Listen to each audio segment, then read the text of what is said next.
গত কয়েক বছরে বিশেষ করে ২০২৫ সালে স্বর্ণের দাম যেন আকাশচুম্বী হয়ে উঠছে। একের পর এক রেকর্ড ভেঙে ইতিহাসের সর্বোচ্চ চূড়ায় এখন স্বর্ণের দাম। বাংলাদেশের স্বর্ণের দাম বেড়েই চলছে। লাগামহীন স্বর্ণের দামে দোকানে কমেছে বেচাকেনা। বাংলাদেশে প্রতি ভরি স্বর্ণের দাম ১,৭২,০০০ টাকা। একই পরিমাণ স্বর্ণ টাকার হিসাবে ভারতে ১,৪৫,০০০ ও দুবাই ১,৩৮,০০০ টাকা। কেন এত বেড়ে গেল স্বর্ণের দাম? এর ইতিহাস কোথায় থেকে এলো? কিসের ভিত্তিতে স্বর্ণের দাম নির্ধারণ করা হয়? স্বর্ণ ও মার্কিন ডলারের মধ্যে কি সম্পর্ক? স্বর্ণ সম্ভবত মানুষের আবিষ্কৃত প্রথম ধাতুগুলোর মধ্যে একটি। স্বর্ণের গল্প শুরু হয় প্রায় ৫,০০০ বছর আগে প্রাচীন মিশরে, খ্রিস্টপূর্ব ৩,০০০ সালে। স্বর্ণ ছিল সম্পদ, ক্ষমতা এবং ঐশ্বরিকতার প্রতীক। ফেরাউদের সমাধিতে স্বর্ণের গহনা, মুখোশ এবং মুদ্রা পাওয়া গেছে। প্রাচীন রোম ও গ্রিসে স্বর্ণ মুদ্রা হিসাবে ব্যবহৃত হতো, যা বাণিজ্যের মাধ্যম হিসাবে কাজ করত। মধ্যযুগে স্বর্ণের মাধ্যমে রাজা মহারাজারা তাদের সম্পদ প্রদর্শন করতেন।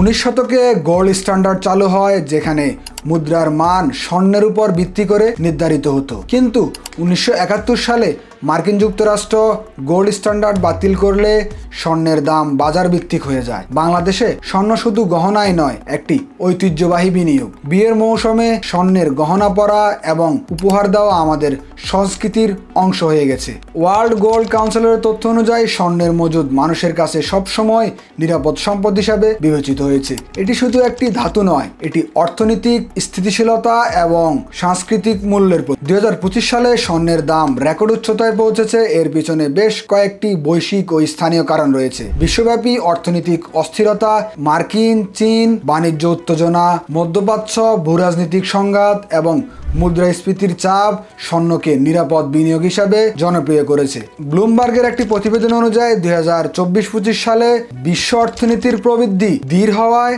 বিনিয়োগকারীরা স্বর্ণের দিকে ঝুঁকছেন। মার্কিন ডলারের মান ২০২২ সালের পর সর্বনিম্ন স্তরে নেমেছে।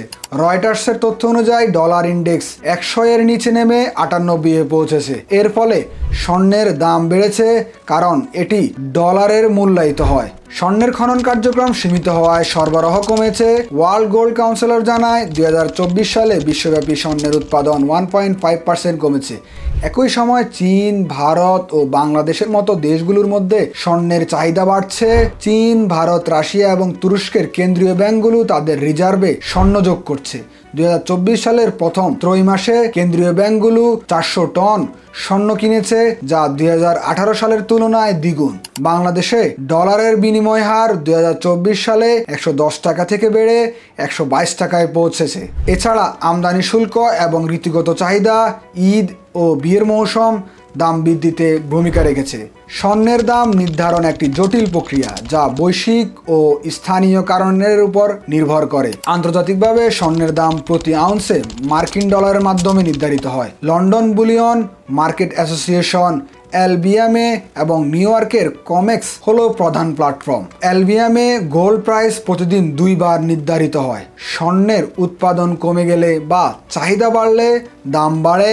ভারত ও চীনের মতো দেশে গহনার জন্য স্বর্ণের চাহিদা বেড়েছে 50%। এলবিএমএ গোল্ড প্রাইস প্রতিদিন 2 বার নির্ধারিত হয়। ডলারের মান বাড়লে স্বর্ণের দাম বাড়ে, কারণ ডলার দুর্বল হলে স্বর্ণ কেনা তুলনামূলক সস্তা হয়। ব্লুমবার্গের তথ্য অনুযায়ী ২০২৫ সালে স্বর্ণ বিনিয়োগে ২৮% বৃদ্ধি পেয়েছে।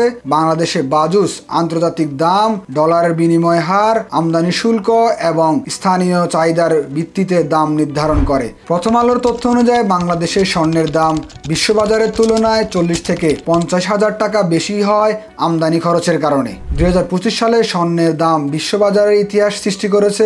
রয়টার্সের তথ্য অনুযায়ী ২২ এপ্রিল ২০২৫-এ স্বর্ণের দাম প্রতি আউন্স $৩৫০০ মার্কিন ডলারে ছুঁয়েছে, যা বাংলাদেশি টাকায় প্রায় ৪,২৭,০০০ টাকা। গোল্ডম্যান সাকসেস পূর্বাভাস অনুযায়ী ২০২৫ সালের শেষ নাগাদ এটি $৪,০০০ পৌঁছাতে পারে। এর বৃদ্ধির পিছনে মূল কারণগুলো মুদ্রাস্ফীতি, ভূরাজনৈতিক অস্থিরতা এবং কেন্দ্রীয় ব্যাংকের চাহিদা। ফরেক্স লাইভ এবং সিনহুয়া নিউজের রিপোর্ট অনুযায়ী ২০২৪ সালে চীনের কেন্দ্রীয় bank People's bank of China ৪৪.১ 7 টন স্বর্ণ তাদের রিজার্ভে যোগ করেছে। বাংলাদেশে স্বর্ণের চাহিদা সবসময় উচ্চ, বিশেষ করে বিয়ের মৌসুম, ঈদ এবং পুজোর সময়। বাণিজ্য মন্ত্রণালয়ের তথ্য অনুযায়ী বাংলাদেশে বার্ষিক স্বর্ণের চাহিদা 20 থেকে 40 টন, যার 10% পুরনো গহনা থেকে এবং বাকিটা আমদানি করা হয়। বাজুসের সর্বশেষ ঘোষণা অনুযায়ী দ্য বিজনেস স্ট্যান্ডার্ডসের প্রতিবেদন অনুযায়ী 2025 সালে বাংলাদেশের স্বর্ণের চাহিদা